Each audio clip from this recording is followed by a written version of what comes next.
জগদ্দল পাথর, ইতিহাসের বর্বরতম নৃশংসতম শাসক লেডি ফেরাউন খ্যাত শেখ হাসিনা উৎখাত হলো এবং বাংলাদেশ তার ফ্যাসিবাদ থেকে মুক্ত হলো।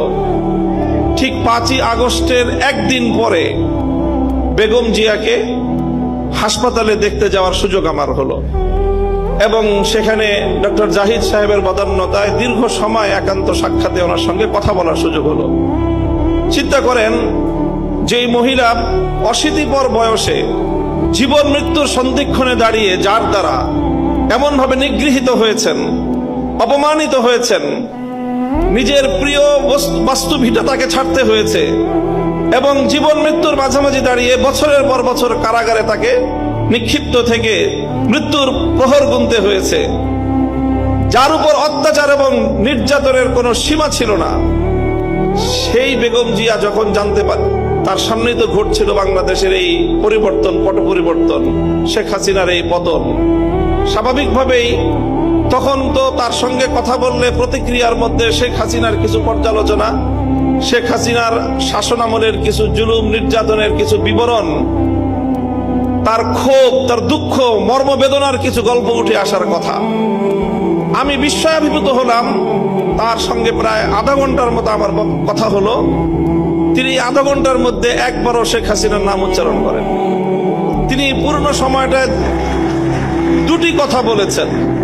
একটা হলো আমার মরহুম বাবা শাইখুল হাদিস সাহেবের সঙ্গে তার রাজনীতির কিছু স্মৃতিচারণ তিনি করলেন এবং আমাকে সেজন্য অভিনন্দন জানালেন। আর দ্বিতীয় আরেকটি কথাই তিনি বারবার বললেন। তিনি বললেন যে আপনাদের কথা মানুষ শুনে, আপনারা মানুষকে গিয়ে বলেন, দেশের জনগণকে গিয়ে বলেন, কেউ যেন দেশের সম্পদ নষ্ট না করে। এই সম্পদ তো আমাদের, গণভবন, প্রধানমন্ত্রীর কার্যালয় সহ এই রাষ্ট্র আমাদের। মানুষকে শুধু একটা কথা বলেন, যেন কেউ এই রাষ্ট্রের কোনো সম্পদ নষ্ট না করে।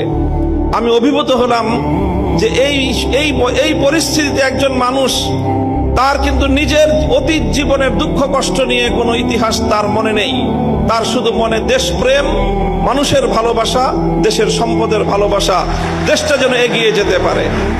আমি মনে করি যারা জাতীয়তাবাদী রাজনীতি করেন, জাতীয়তাবাদী দলের, আপনাদের সকলের আপনাদের নেত্রী থেকে এই দেশপ্রেমের শিক্ষা গ্রহণ করা উচিত এবং সেভাবেই দেশকে ভালোবেসে দেশকে গঠন করার জন্য আত্মনিয়োগ করা উচিত।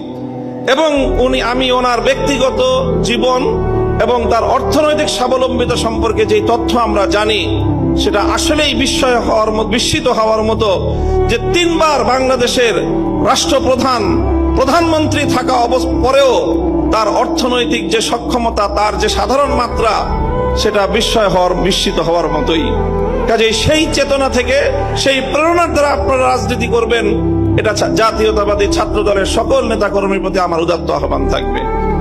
দ্বিতীয় আরেকটি কথা আমি বেগম জিয়ার উদ্ধৃতিতে আজকের এই মঞ্চে আমি উচ্চারণ করতে চাই।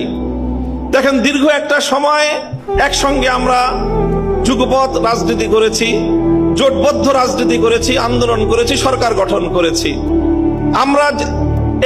আমি একটি ঐতিহ্যবাহী রাজনৈতিক, ধর্মীয় রাজনৈতিক পরিবারের সন্তান। আমাদের রাজনীতির মুখ্য উদ্দেশ্য হলো আল্লাহর জমিনে আল্লাহর দ্বীন প্রতিষ্ঠিত করা, আল্লাহর জমিনে খেলাফত ব্যবস্থা কায়েম করা। এটাই হলো আমার রাজনীতির মূল দর্শন। তবে আপনারা যেই রাজনীতি করেন, সেই রাজনীতির সাথে আমাদের রাজনীতির কিছুটা পার্থক্য আছে। সেই পার্থক্যের জায়গাটুকুও বুঝতে হবে এবং সেখান থেকে আপনাদের দায়িত্ব এবং ভূমিকার কথাও আমি বলছি, আমার বক্তব্য দিয়ে নয়, বরং আপনার নেত্রীর উদ্ধৃতি দিয়ে। বেগম জিয়া আমাদেরকে বলেছেন অনেক সময় যে দেখেন হুজুর, আমরা ইসলাম প্রতিষ্ঠার রাজনীতি আমরা করি না, তবে আমাদের পরিষ্কার অবস্থান হলো এই যে আপনারা যদি ইসলাম প্রতিষ্ঠা করবার জন্য দেশে রাজনৈতিকভাবে সামনে অগ্রসর হয়ে যেতে পারেন, আমাদের বিএনপির পক্ষ থেকে সহযোগিতা পাবেন, বিরোধিতা পাবেন না। এই যে আজকে হাবিবুন নবী খান সোহেল ভাই যে কথাটা বললেন, অনেকেই বিএনপি এবং আওয়ামী লীগকে এক পাল্লায় পরিমাপ করে। আমি মনে করি এটা অনেক বড় অবিচার। আওয়ামী লীগও ইসলামিক রাজনৈতিক সংগঠন নয়, বিএনপিও ইসলামিক রাজনৈতিক সংগঠন নয়, তবে এই দুটির মধ্যে ঐতিহাসিক অনেক ব্যবধান রয়েছে। সেই ব্যবধানটার কথা আমি আরেকটা উদ্ধৃতি দিয়ে একটু স্মরণ করিয়ে দিতে চাই। বাংলাদেশ জাতীয়তাবাদী দলের একজন মরহুম নেতা সাবেক মন্ত্রী চৌধুরী কামাল ইবনে ইউসুফ, আপনাদের অনেকের নাম মনে থাকার কথা, তার একটা উদ্ধৃতি, তিনি একদিন এক প্রসঙ্গে বলেছিলেন, একটা কথা বলতে গিয়ে বিএনপির প্রতি তার নিজের যে অধিকার, সে অধিকার সাব্যস্ত করতে গিয়ে বলেছিলেন যে বেটা আমি 200 বছর ধরে বিএনপি করি। কি বলেছেন? 200 বছর ধরে আমরা বিএনপি করি। আপনাদের অনেকের মনে প্রশ্ন জাগতে পারে, বিএনপি তো প্রতিষ্ঠিতই হলো স্বাধীনতার বেশ পরে শহীদ জিয়াউর রহমানের হাত ধরে, আর চৌধুরী কামাল ইবনে ইউসুফের বয়স কত? 60-70 বছর।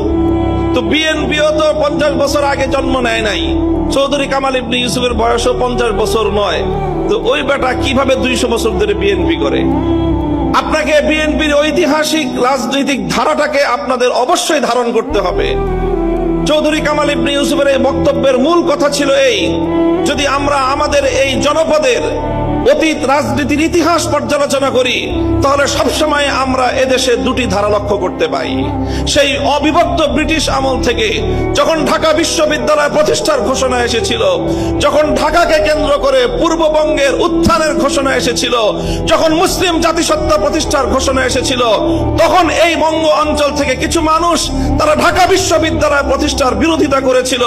তারা ঢাকাকে কেন্দ্র করে পূর্ববঙ্গের উত্থানকে ঠেকিয়ে দিতে চেয়েছিল, যারা মুসলিম জাতিসত্তার বিরোধী ছিল।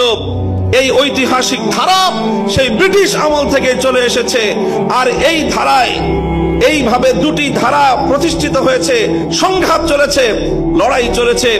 একটি ধারা ছিল পূর্ববঙ্গ কেন্দ্রিক এই বাংলাদেশি জাতীয়তাবাদ তথা মুসলিম জাতীয়তাবাদের, মুসলিম জাতিসত্তা গঠনের যে ঐতিহাসিক ধারা, এই ধারার যারা রাজনীতি করে জাতীয়তাবাদী দল বিএনপি সেই ধারারই প্রতিনিধিত্ব করে। কাজে বিএনপিকে যেমন এই কথাটা মনে রাখতে হবে, যারা বিএনপির সমালোচনা করে তাদেরকে ওই কথাটা মনে রাখতে হবে। বিএনপি এবং আওয়ামী লীগ কেউই ইসলামী রাজনীতি করে না, বরং তাদের রাজনৈতিক ভিন্ন দর্শন রয়েছে। ঠিক যেমনি ভাবে আবু জাহাল আর আবু তালেব কেউই কিন্তু ইসলামের পথের অনুসারী ছিলেন না, কিন্তু কেউ যদি আবু তালেব আর আবু জাহেলকে এক পাল্লায় মাপে তার চেয়ে বড় জালিম আর কেউ হতে পারে না। আমি মনে করি ইসলামী রাজনীতির দৃষ্টিকোণ থেকে বিএনপি আবু তালেবের ভূমিকায় আর আওয়ামী লীগের আগাগোড়াই ভূমিকা হলো আবু জাহালের ভূমিকা।